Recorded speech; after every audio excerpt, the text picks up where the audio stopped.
অদ্ভুত একটা ঘটনা। যুবলীগ নেতার গ্রেপ্তার ঘিরে বিএনপি যুব দলের পাল্টাপাল্টি ধাওয়া, 144 ধারা জারি। বুঝতে পারছেন দর্শক, যে যুবলীগ নেতাকে গ্রেপ্তার করছে, এটাকে ঘিরে বিএনপি এবং যুবদল বিভক্ত হয়ে গেছে। মানে এক পক্ষ দাবি করছে যে সে আমাদের লোক, আর এক পক্ষ বলছে যে না, সে তো অন্য পক্ষের লোক।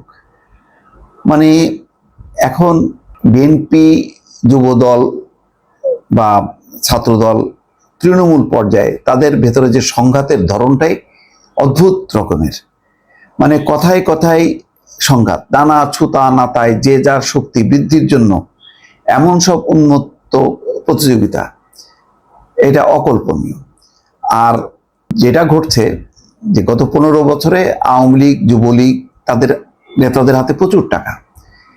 এরা বেছে বেছে মানে বিএনপি হোক বা ক্ষমতাশালী এখন যারা যে পক্ষগুলো আছে, সেই পক্ষগুলোকে টাকা দিয়ে হাত করে ফেলছে এবং বলছে যে তোরা টাকা নে, আমাকে সেফটি এবং সিকিউরিটি দে। তো তারা তখন তাদেরকে সেটা করছে। এখন অন্য পক্ষ আবার সেটা মানছে না। এটাও একটা নতুন ফেনোমেনা। এই জন্য বলছিলাম দর্শক, যদি স্থানীয় নির্বাচন হয় তাহলে কিন্তু সর্বনাশ। এই যে যারা আওয়ামী লীগের যারা এখন পালায় দৌড়ায় বেড়াচ্ছে, গত 15 বছর নানা রকম অপরাধ করছে, তারা কিন্তু বিভিন্ন পক্ষের মধ্যে ঢুকে যাবে, পক্ষগুলোকে টাকা দিয়ে হাত করবে, ফলে এরা টাকার জন্য দাঁড়ায় যাবে। এদের কাছে তো ওইভাবে মানে টাকার কাছে নীতি আদর্শ সবকিছু ধূলিসাৎ হয়ে যাচ্ছে এবং হয়ে গেছে অলরেডি অনেক জায়গায়। এই অদ্ভুত ঘটনাটা কোথায় ঘটছে?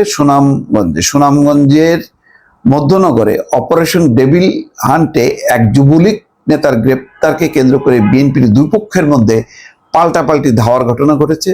এ সময় উভয় পক্ষ অফিস ভাঙচুর করে। এই ঘটনায় শুক্রবার রাত থেকে উপজেলা সদরে 144 ধারা জারি করেছে প্রশাসন। পরিস্থিতি বোঝেন যে এদেরকে নিয়ন্ত্রণ করতে 144 ধারা জারি করতে হয়েছে। পুলিশ ও স্থানীয়রা বলছেন যে শুক্রবার সন্ধ্যায় অপারেশন ডেভিল হান্টে মধ্যনগর উপজেলার বংশীকুণ্ডা দক্ষিণ ইউনিয়নের 9 নম্বর ওয়ার্ড যুবলীগের সহসভাপতি মিজানুর রহমানকে গ্রেপ্তার করে পুলিশ। এই নিয়ে উপজেলা বিএনপির সাবেক সাধারণ সম্পাদক আব্দুল কাইম মজনু ও জেলা যুবদল নেতা শহীদ মিয়ার লোকজনের মধ্যে দ্বন্দ্ব শুরু হয়। শহীদ মিয়ার দাবি, গ্রেপ্তারকৃত মিজানুর রহমান বিএনপির রাজনীতি করতেন। বিএনপি রাজনীতি করতেন মানে যুবলীগের ভিতরে ঢুকে, এটা কে আবিষ্কার করলো? এই নিয়ে দুপক্ষের মধ্যে ধাওয়া পাল্টা ধাওয়ার এবং অফিস ভাঙচুরের পর রক্তক্ষয়ী সংঘর্ষ এড়াতে বাজার এবং আশেপাশের এলাকায় সভা সমাবেশ ও মিছিল নিষিদ্ধ করে 144 ধারা জারি করা হয়। এই বিষয়ে মধ্যনগরে উপজেলা নির্বাহী কর্মকর্তা ও নির্বাহী ম্যাজিস্ট্রেট উজ্জ্বল রায় বলেন, যুবলীগ নেতার গ্রেপ্তারকে কেন্দ্র করে উপজেলা বিএনপির সাবেক সাধারণ সম্পাদক আব্দুল কাইম মজনু এবং জেলা যুবদল নেতা শহীদ মিয়ার লোকজনের মধ্যে দ্বন্দ্ব এবং ধাওয়া পাল্টা ধাওয়া হয়। পরে উভয় পক্ষের লোকজন পাল্টাপাল্টি অফিস ভাঙচুর করে। মানে এক পক্ষ ভাঙলো বিএনপি অফিস, আরেক পক্ষ ভাঙলো যুবদলের অফিস। বাহ, কি চমৎকার বিষয়! কি যুবলীগ নেতাকে কেন গ্রেপ্তার করা হলো? এটা তো তাদের জন্য খুশির কথা। আমি এর গত 15 বছরে শুনি নাই যে যুবদল বা বিএনপির কোনো নেতাকে গ্রেপ্তার করছে এই কারণে আওয়ামী লীগের ভেতরে দ্বন্দ্ব শুরু হয়ে গেছে। কি আর বলবো।